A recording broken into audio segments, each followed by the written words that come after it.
Olá pessoal, nesse vídeo de hoje a gente vai falar sobre limites de funções e o nosso intuito é dar essa noção de limites para uma certa função f definida num conjunto x de R chegando em R, tá? Tal que x é um subconjunto dos reais. Nós vamos fazer a definição formal por epsilon e delta de limites de funções, dar alguns exemplos e propriedades. A gente vai tomar, então, um subconjunto x, um subconjunto dos reais, para fazer essa definição. A gente vai tomar um certo ponto A, pertencente aos pontos de acumulação do conjunto x. Então, lembrando que se A pertence aos pontos de acumulação do conjunto x, significa que sempre vai existir no conjunto x uma sequência de números convergindo para esse A, tá? E o A não necessariamente precisa estar no X, tá? E o que isso significa, né? Que se o A não estiver no X, ele pode ainda, né? Ele pode ser um extremo do conjunto X, por exemplo, o X ser o intervalo 0, 1, ele pode, nesse caso, né? Se a gente pega aqui o extremo desse intervalo, o que que vai acontecer? Por exemplo, qualquer ponto que a gente pegue aqui, qualquer bola, né, olhando para a noção topológica aqui, qualquer bola que a gente pegue ao redor do 1, mesmo o 1 não estando no conjunto X, a gente vai encontrar um elemento aqui de dentro, olha, convergindo para esse ponto 1, né, falando de outro modo, se eu pego aqui qualquer bola ao redor do 1, né, por exemplo, de raio 1 sobre n, eu vou encontrar aqui dentro um elemento do conjunto x. Agora, se eu pego 1 sobre n mais 1, uma bola um pouquinho menor, eu ainda consigo encontrar um xn aqui dentro, que é do conjunto x, e que está dentro dessa bola centrada em 1. E se eu pego uma bola menor, eu ainda consigo encontrar aqui. E se eu pego uma bola menor, eu ainda consigo encontrar outro elemento. Se eu pego outra bola menor... Então, para cada n que eu pego uma bola de raio 1 sobre n, eu consigo encontrar um certo xn que está dentro dessa bola. E cada vez mais o raio da bola está menor. Ou seja, cada vez mais o xn que eu estou encontrando está mais próximo do 1. Ou seja, a gente consegue essa sequência xn convergindo para 1. Por que eu estou falando sobre esse ponto de acumulação? Porque isso é fundamental para a gente ter a noção de limite, tá? Sem essa noção topológica, né? Sem essa noção de ponto de acumulação, a gente não tem base para a gente caminhar para a definição de limite. Dito isto, né? A gente vai poder agora, né? Fazer a definição, e essa definição vai dizer o seguinte: dizemos que L é o limite de f de x quando x tende para A, e a gente denota assim, né? Limite quando x tende para A de f de x é igual a L, quando para todo epsilon maior que zero, vou denotar dessa forma, quando para todo epsilon maior que zero, a gente vai ser um epsilon qualquer, tá? Dado arbitrariamente, existir um certo delta maior que zero, tal que sempre que o x pertencer ao conjunto x com x menos, é para A que eu estou convergindo, né? X menos A for menor do que esse delta, e não só menor do que delta, for maior do que zero, que o x ele está se aproximando de A por valores diferentes de A. Então, por isso que tem que ser maior do que zero aqui, tá? Sempre que eu tiver um x nessa, vai existir, né, um delta, tal que sempre que existir um x com essas condições, eu vou ter o quê?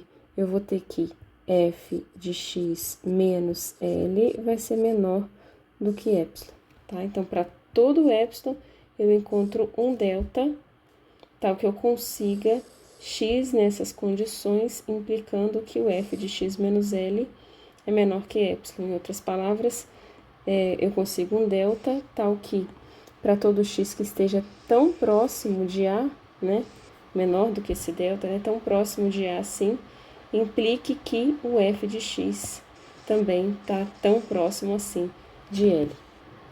Agora, algo importante, sempre que a gente tem, né, uma nova definição na análise, é a gente saber negar essa definição.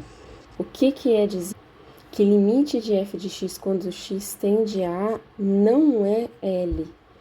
Significa, né, então a gente vai olhar para a definição aqui, né, que se fosse, né, eu estaria dizendo que para todo epsilon maior que zero, existe delta maior que zero, tal que se x pertence a x com zero menor do que x menos a menor que delta, então eu tenho que f de x menos L é menor do que epsilon.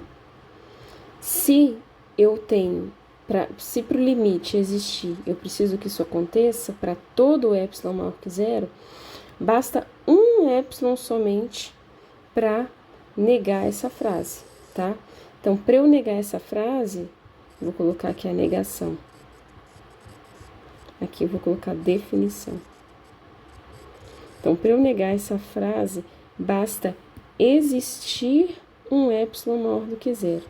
Então, se existir um epsilon maior do que zero, tal que, vamos olhar de novo na definição, para todo epsilon que existe, existe um delta, tá?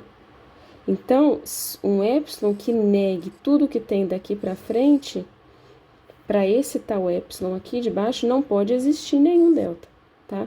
Existe um epsilon maior que zero, tal que, para todo delta maior que zero que eu pegar, então, porque se algum delta não funcionar, quer dizer, se algum delta não negar, esse epsilon vai voltar a servir, né? Então, tem que ser para todo epsilon, o que eu vou falar daqui para frente não pode acontecer. Ou tem que acontecer, né? Para todo delta maior do que zero, com x em x, tal que x menos a, o x esteja próximo de a, porque o x está chegando em a, tá? Isso aqui a gente não vai contradizer. O x está chegando em a, mas o f de x não está chegando em L, tá? O f de x esteja tão próximo de a, na verdade, basta um x, né? Aqui, existe um delta tal que todo x nessas condições implica o f de x nessas condições.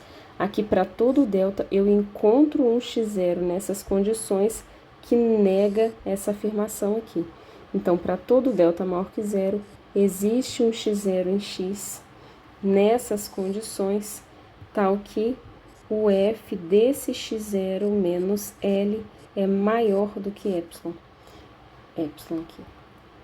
Então, dessa forma, a gente está negando essa afirmação aqui em cima, está negando essa definição, está dizendo que o limite de f de x, quando x tende para A, é diferente de L. Para as provas, para as demonstrações de análise, é importantíssimo, fundamental a gente saber negar a definição, tá? Então, quando a gente tem algum exercício, algum problema, negar a definição é muito importante, porque a gente tem tanto que saber mostrar quando o limite existe, ou quando o limite ele é um certo valor, quanto saber mostrar ou demonstrar quando esse limite não existe, não assume um certo valor. Então, agora, para a gente tentar ter uma ideia intuitiva, né, dessa definição, a gente vai olhar para esse gráfico aqui, é algo que vocês já devem terem visto em cálculo, provavelmente nessa altura do curso. Eu vou colocar aqui o A, essa função, esse gráfico aqui vai ser o gráfico da função f de x, e aqui, olha, tá o valor da função no ponto f de A. Só que acontece que, como o A tem que pertencer ao conjunto dos pontos de acumulação, na verdade não me importa qual que é o valor da função no ponto. Pode acontecer, por exemplo, daqui ser uma bola aberta no gráfico e aqui a função, na verdade, valer, vamos colocar, tá aqui para cima, o f de A ser aqui, ó, f de A. Ou seja, não me importa quanto vale a função no ponto, tá? Eu quero saber quanto que vale a função ao redor do ponto, os valores quando o x está se aproximando do A. Então, se esse L aqui for meu candidato ao limite, tá? cada para cada epsilon que eu pegar aqui, o epsilon ele tá representando valores em volta ao redor desse L aqui, tá? Então, isso aqui é L mais epsilon, aqui é L menos epsilon. Eu vou encontrar valores, então, para cada valor aqui, né, de f de x que eu pegar, eu tenho que ter o meu x bem próximo de A aqui, embaixo também, tá? Ou ainda, né, bem próximo de A, aqui seria o A mais delta, aqui seria o A menos delta, tá? Então, o que a gente faz na definição é, para esse epsilon aqui, eu tenho todos esses valores aqui da imagem da minha função, tá? Então, para esse epsilon, eu encontro um certo delta aqui no domínio. É que ficou um pouquinho diferente do meu desenho, não tem problema não. Eu encontro um delta aqui do domínio. No caso, agora eu vou pegar a menor distância, tá? Como essa daqui é menor, eu vou pegar esse cara aqui como sendo o A mais delta. A menos delta. Tal que, quando eu pego toda essa região aqui, ó, a imagem dessa região tá caindo dentro desse intervalinho aqui do contradomínio, tá? Então, é nessa ordem que as coisas funcionam. A gente primeiro tem aqui que para cada epsilon, a gente consegue essa região aqui do domínio que tá caindo, né, pela função, a imagem dessa região tá caindo dentro do L mais epsilon, L menos epsilon. Em alguns casos, é importante ressaltar que a minha função pode nem sequer estar definida aqui nesse ponto A, tá? Eu posso ter alguma situação, por exemplo, né, um limite importante é dessa função g de x igual a f de x menos f de a sobre x menos a. É algo já conhecido de vocês, né? Interessante a gente saber quanto que vale o limite de g de x quando x tende a A, tá? E nesse caso, veja que a função g, ela nem sequer está definida no ponto A, tá? Eu tô pegando ali pontos próximos, né? Eu tenho aqui, por exemplo, se essa aqui é a função f, essa função g que eu tô trabalhando aqui, que é que ela tá me dando, né? Se eu tô aqui com... Vamos utilizar aqui o mesmo gráfico. Se eu tô aqui com um ponto A, olha só, essa função g aqui de x, se eu tomo um x um pouquinho para frente aqui, a minha f de x tá aqui, tá? É esse valor aqui, f de x menos f de a, vai ser exatamente, ó, esse tamanho aqui, ó. Tá sendo dividido por x menos a. Então, eu tô achando a tangente desse ângulo alfa aqui, né? Ou seja, a inclinação da reta que tangencia, da reta que liga, na verdade, o ponto F de A, né, ao ponto X. Quando eu vou aproximando o X de A aqui, eu tô achando, na verdade, a inclinação da reta no limite, né, é a reta que tangencia a minha função f de x no ponto A. Isso daqui não é nada mais, nada menos do que a construção da ideia de derivada. Então, a derivada se baseia numa noção de limite. Nem sequer a função precisa estar definida aqui no ponto A, como é nesse caso da g de x aqui, tá? Para derivada sim, né? Mas eu tô falando nessa definição que eu fiz aqui, nem sequer a função precisa estar definida no ponto A. Agora a gente vai fazer um teorema importante, resultado importante, o primeiro que a gente está fazendo aqui dessa parte de limite. Tomamos duas funções, tá, definidas no domínio R, com A pertencendo aos pontos de acumulação. Então, nem sequer precisa estar em X, ok? Tá, mas está no conjunto dos pontos de acumulação de X. Lembra que X' ele está contido... Desculpa, o x, ele está contido em x'. Quando eu pego os pontos de acumulação do conjunto, de um certo conjunto, esse conjunto aqui é maior do que o conjunto de cá. Pode vir a ser igual, tá? Mas não necessariamente, ok? Então, eu tenho os dois limites, limite de f de x igual a L e limite de g de x igual a M. Agora, se o L for menor do que M, vai existir um certo delta maior do que zero, tal que a f de x vai ser menor do que a g de x para todo x pertencente a x com o x menos a entre delta e zero. Eu vou primeiro desenhar o que esse teorema está dizendo, tá? Então, vou fazer aqui o gráfico de uma certa função f, o gráfico de uma certa função f, o gráfico de uma certa função g, tá? O limite das duas aqui no ponto A.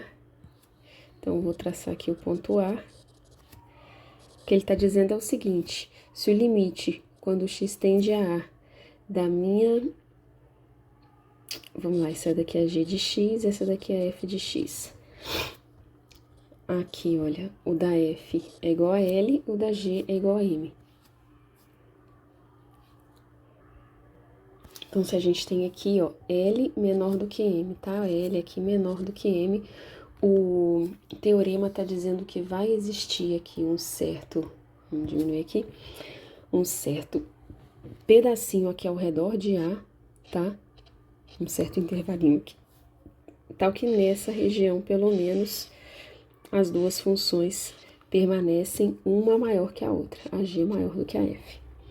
Poderia ter feito o gráfico um pouquinho diferente aqui para justificar a ideia do teorema, tá? Se eu faço, por exemplo, aqui a g de x e aqui a f de x, assim eu tenho aqui o valor de m, tá? E o valor de L.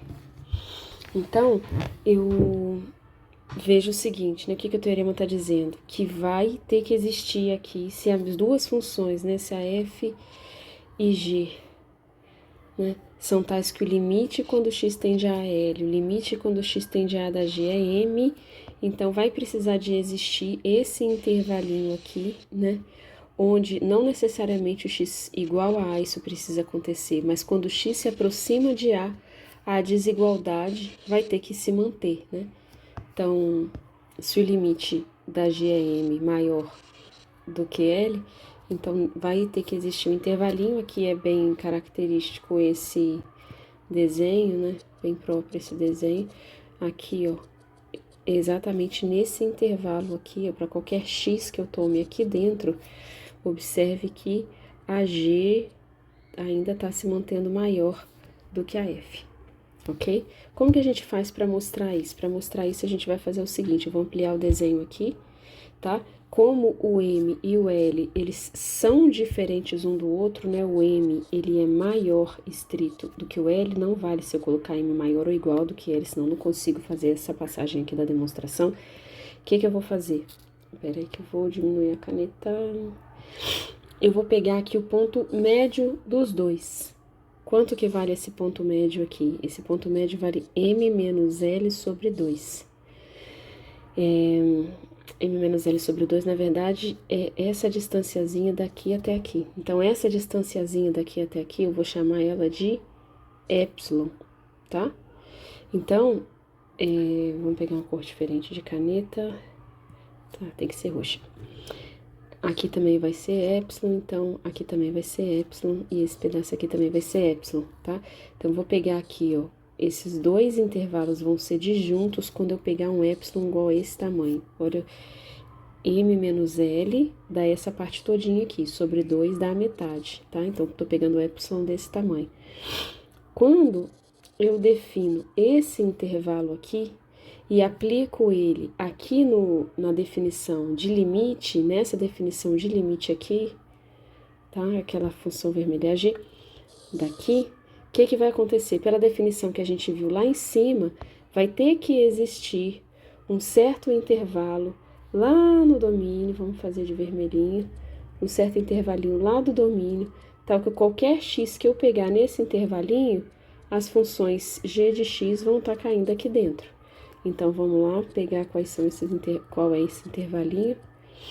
Vou passando aqui, ó. Então, ele tá nesse ponto aqui e nesse ponto aqui.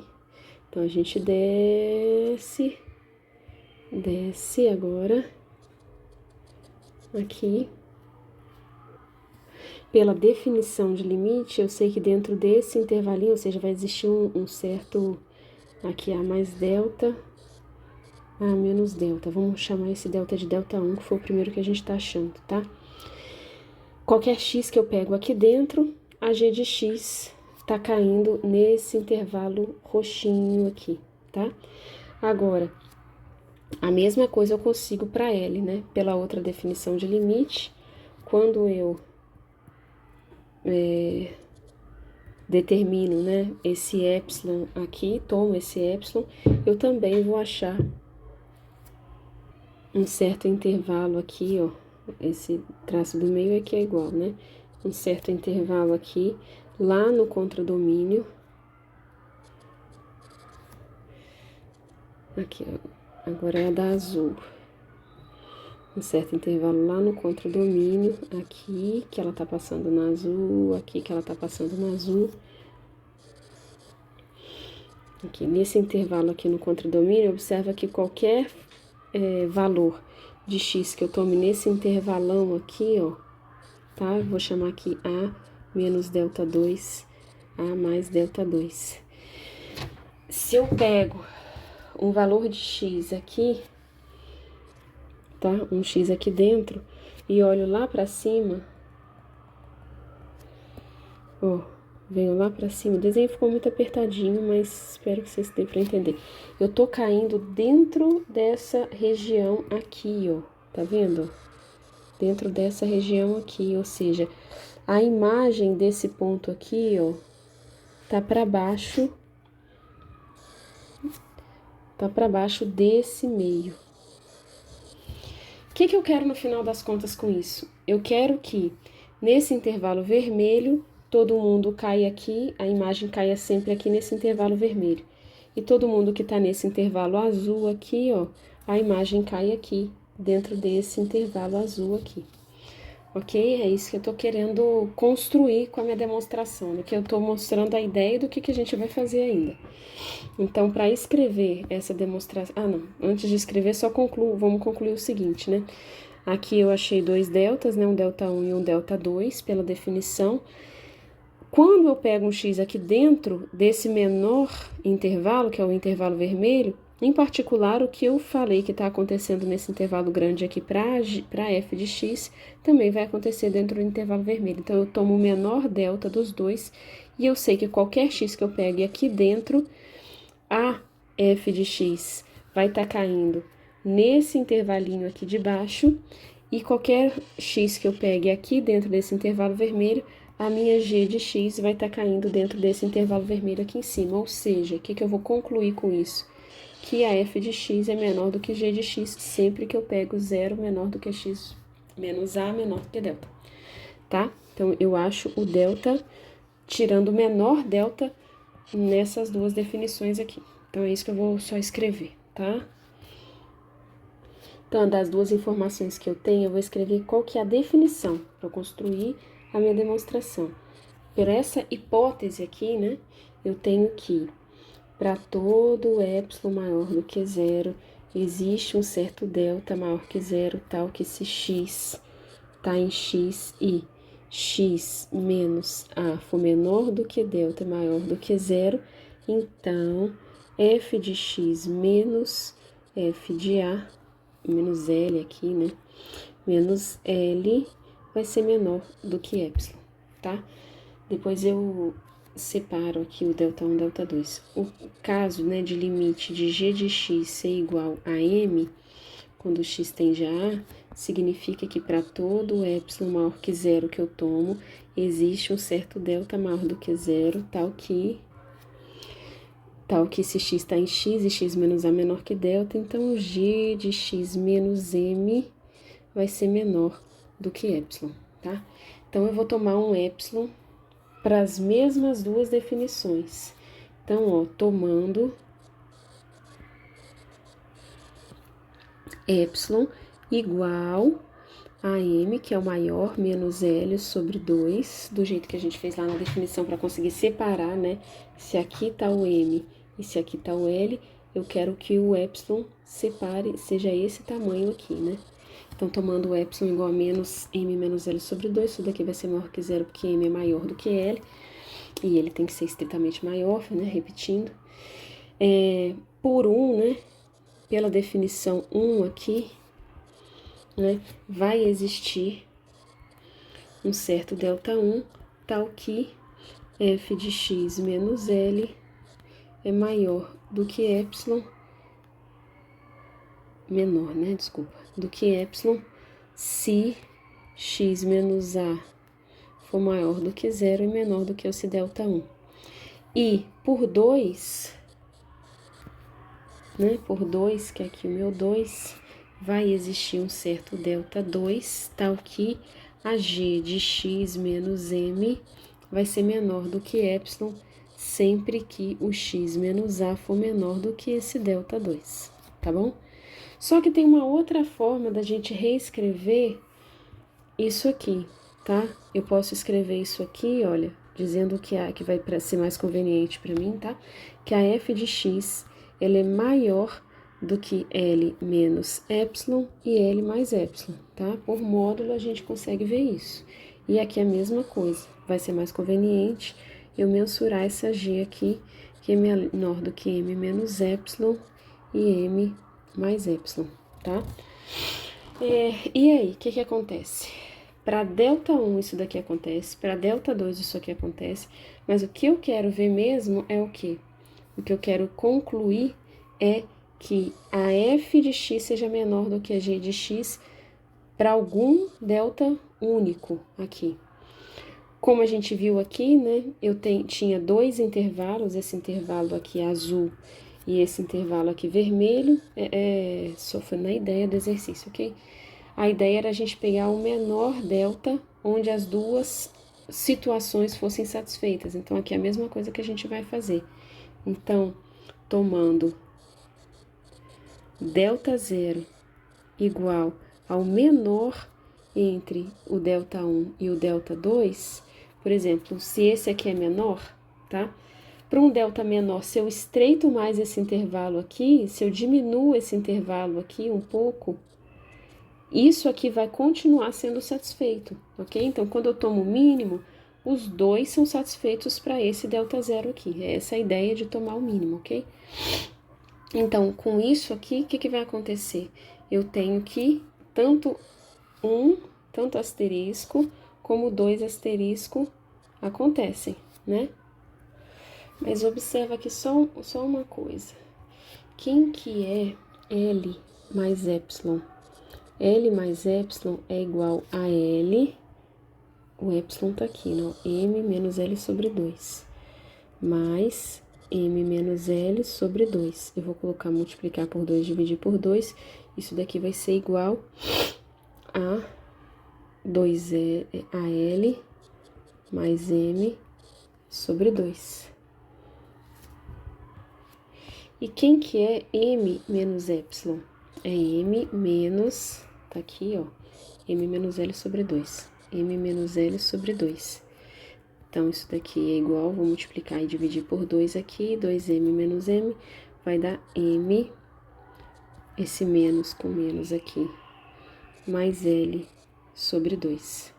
Olha, então, esse cara é igual a esse cara, ok? Então, como essas duas desigualdades acontecem, olha o que está acontecendo. Para esse ΔI, sempre que, tomando ΔI, então, se x pertence a x e x menos a for menor do que esse ΔI, então eu posso repetir essas duas desigualdades aqui. Eu sei que eu vou poder repetir uma seguida da outra, porque esse é igual a esse. Então, olha só, L menos epsilon é menor do que f de x, que é menor do que L mais epsilon, igual a M menos epsilon, mais M menos epsilon é menor do que G de x, que é menor do que M mais epsilon para valores de x nesse intervalo aqui. Mas veja bem, aqui é estrito menor, aqui é estrito menor, ou seja, x está nesse intervalo, implica que a f é estritamente menor do que g, que f de x é menor do que g de x, como queríamos mostrar. Ó, ficou grande a demonstração que eu fiz. Se vocês forem olhar, por exemplo, no livro do Elon, ela tá ali em 5 linhas escrita essa demonstração. A questão é a seguinte, eu quis mastigar ela bastante para a gente tentar entender o que está acontecendo. Às vezes isso ajuda mais, às vezes parece que fica um pouco complicado.